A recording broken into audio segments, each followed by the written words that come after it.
backstage yang awalnya biasa saja. Sebagai reporter yang sudah bertahun-tahun meliput acara musik besar, suasana backstage Dangdut Akademi 7 malam itu tampak seperti rutinitas yang berulang. Kru sibuk memindahkan lampu, mengatur kabel, dan menyiapkan kamera. Di sudut lain, para peserta sedang melakukan latihan vokal terakhir, berusaha menjaga fokus sebelum giliran mereka tampil. April dengan riasan yang masih sempurna, baru menyelesaikan wawancara singkat dengan beberapa media. Tidak ada tanda bahwa malam itu akan berbeda dari malam-malam lainnya. Namun sebagai jurnalis, saya merasakan ada ketegangan halus yang tidak biasa. Lampu-lampu set terlihat sedikit diredupkan, percakapan kru terdengar lebih pelan, dan langkah-langkah orang di sekitar terasa terburu-buru meski tidak ada kejadian besar. Sesuatu seakan menunggu untuk terjadi. Dan saya tidak tahu bahwa momen itu akan mengubah agenda liputan saya malam itu menjadi salah satu kisah paling dramatis yang pernah saya dokumentasikan. Kedatangan tamu misterius. Perubahan atmosfer benar-benar terasa ketika seorang kru produksi berjalan cepat menuju April dan menyampaikan bahwa ada tamu penting yang ingin bertemu. Saya dan beberapa reporter lain saling bertukar pandang. Biasanya, tamu-tamu semacam itu adalah sponsor, keluarga peserta, atau pejabat stasiun TV. Namun dari ekspresi kru tersebut, saya tahu ini bukan kunjungan biasa. Tak lama kemudian, sebuah mobil hitam memasuki area parkir VIP. Suasana yang semula ramai tiba-tiba hening ketika pintu mobil terbuka, dan sosok yang sangat dikenal publik, Kang Deddy Mulyadi, turun dari sana. Beberapa jurnalis spontan mengangkat kamera, sementara kru lain terlihat menyusun ulang formasi mereka untuk memberi ruang. April tampak terpapu, menutup mulutnya dengan kedua tangan. Saya bisa melihat keterjekutan yang begitu jujur dan polos dari wajahnya. Tidak seorang pun menyangka bahwa kedatangan Kang Deddy malam itu adalah awal dari sebuah keputusan besar yang akan mengubah nasib seorang gadis muda dari Cirebon. Pertemuan privat yang tak disangka. April kemudian diarahkan ke sebuah ruangan privat tempat Kang Deddy menunggu. Saya dan beberapa reporter lain mengikuti dari belakang, menjaga jarak namun tetap mengamati setiap detik yang terjadi.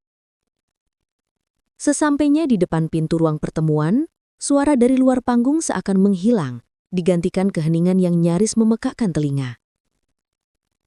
Begitu pintu tertutup, kami hanya bisa memantau dari celah kecil dan gerak tubuh melalui jendela kaca buram. Kang Deddy tampak duduk dengan tenang, sementara April duduk di hadapannya terlihat sungguh gugup. Percakapan pertama berlangsung santai. Kang Deddy memuji penampilan April, membuat gadis itu tersipu malu. Namun suasana berubah ketika beliau mulai bertanya tentang pendidikan April. Pertanyaan itu bukan sekedar basa-basi. Dari cara beliau bersandar ke depan, menatap mata April dengan penuh perhatian, kami tahu itu adalah percakapan serius. Saya dapat merasakan bahwa arah pembicaraan ini perlahan membawa pada sesuatu yang tidak biasa. Sesuatu yang lebih besar daripada sekedar kunjungan tokoh publik. Kisah perjuangan yang menyentuh. Saat April mulai menceritakan latar belakangnya, suasana ruangan menjadi semakin emosional. Suaranya terdengar pelan, bergetar, seperti seseorang yang sudah lama menyimpan beban dan akhirnya mendapat kesempatan untuk bercerita. Ia mengungkap bahwa dirinya sebenarnya ingin sekali melanjutkan pendidikan ke perguruan tinggi, namun kondisi ekonomi keluarga memaksanya menunda mimpi itu. Ia membantu orang tua dengan pekerjaan tambahan, sambil tetap berlatih menyanyi untuk mengejar kesempatan di dunia hiburan. Dari sudut saya berdiri, saya bisa melihat raut wajah Kang Deddy berubah lembut. Beliau mendengarkan setiap kata tanpa memotong, seolah setiap detail yang disampaikan April adalah hal penting. Keheningan ruangan membuat percakapan itu terasa seperti dunia yang hanya diisi oleh dua orang. Seorang gadis yang penuh harapan, dan seorang pemimpin yang memiliki kekuatan untuk mengubah masa depannya. Momen itu terasa begitu manusiawi, begitu jujur, dan begitu langka. Keputusan yang mengubah segalanya. Dan tepat ketika suasana mencapai puncak emosinya, Kang Deddy menyampaikan kalimat yang membuat seluruh ruangan seolah membeku. Dengan suara tegas namun lembut, beliau berkata, "Kalau begitu, biar saya yang urus kuliah kamu. Saya biayai sampai selesai." Saya hampir tidak percaya apa yang saya dengar.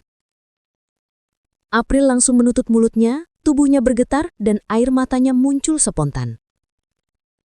"Benar, Kang, benar," tanyanya berulang kali. Tidak ada kamera panggung, tidak ada tepuk tangan penonton, hanya ruangan kecil dan cahaya putih netral yang menjadi saksi dari keputusan monumental itu. Sebagai reporter, saya sudah menyaksikan banyak momen dramatis di TV. Tetapi tidak ada yang sejujur dan seintim ini. Ini bukan adegan yang direncanakan, bukan konten yang diatur. Ini murni tindakan kebaikan yang lahir di tempat dan waktu yang paling tak diduga. Malam itu, saya tahu saya sedang menyaksikan sejarah kecil yang akan dikenang oleh banyak orang. Reaksi emosional April. Ketika April keluar dari ruangan, ia tidak mampu menyembunyikan ledakan emosinya. Tangis bahagia bercampur dengan senyum lega membuat wajahnya terlihat seperti seseorang yang baru saja menerima hidup baru. Ia beberapa kali mengusap matanya, mencoba berbicara, lalu kembali menangis. Kru mendekat, menenangkan, memeluknya. Sementara peserta lain mulai berdatangan. Dari sudut pandang saya sebagai reporter, itu adalah pemandangan yang sangat menyentuh. Sebuah momen kebahagiaan yang begitu tulus sehingga membuat sebagian besar orang di ruangan itu ikut terharu. Tangis April bukan tangis kesedihan. Itu adalah kelegaan yang muncul setelah bertahun-tahun menahan mimpi yang tidak pernah ia kira akan terwujud. Tak lama setelah itu, reaksi orang-orang di backstage mulai direkam dan dibagikan ke sosial media. Dalam hitungan menit, momen tersebut berubah menjadi gelombang viral yang tidak terbendung. Ledakan reaksi publik dan media sosial. Begitu video April keluar dari ruangan sambil menangis bahagia menyebar di sosial media, tagar-tagar seperti #AprilDA7, #kebaikan Kang Deddy, dan #April dapat beasiswa langsung melesat ke posisi trending. Dalam kurang dari setengah jam, ribuan komentar muncul. Banyak netizen menuliskan bahwa April pantas mendapatkannya, dan bahwa kebaikan Kang Deddy memberikan harapan baru bagi anak-anak muda yang bermimpi, namun terkendala ekonomi.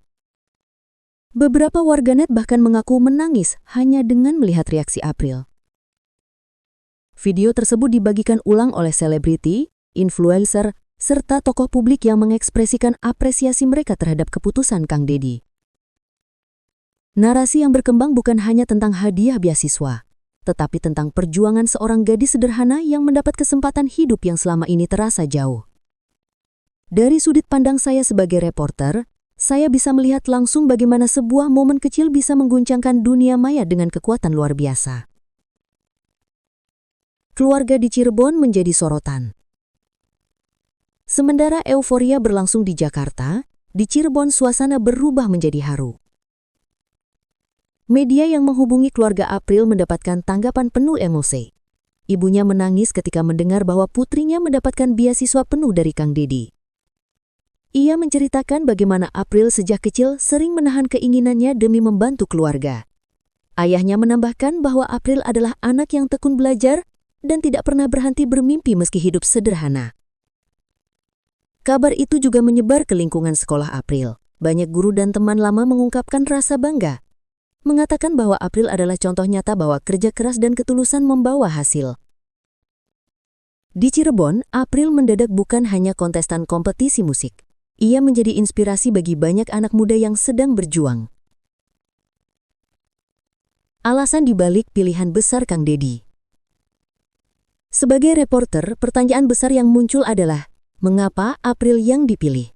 Setelah menelusuri pernyataan Kang Deddy, jawabannya mulai terlihat jelas. Beliau menilai April sebagai sosok yang tulus, tidak mencari sensasi, tidak dibuat-buat dan selalu menghormati semua orang, baik juri, kru maupun peserta lain. Kang Deddy juga percaya bahwa bakat tanpa pendidikan akan membuat seseorang cepat berkembang, namun sulit bertahan dalam jangka panjang. Karena itu, beliau ingin April memiliki fondasi kuat sebelum masuk ke dunia hiburan yang kompetitif dan penuh tekanan. April dinilai sebagai representasi anak muda pekerja keras yang pantas mendapatkan dukungan. Dari perspektif saya sebagai jurnalis, keputusan Kang Deddy bukan sekedar bantuan finansial.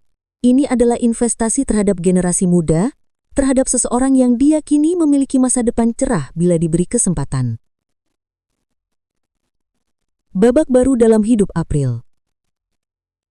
Setelah pengumuman beasiswa itu, hidup April berubah dengan sangat cepat. Engagement media sosialnya melonjak hingga 3 kali lipat. Undangan wawancara datang bertubi-tubi.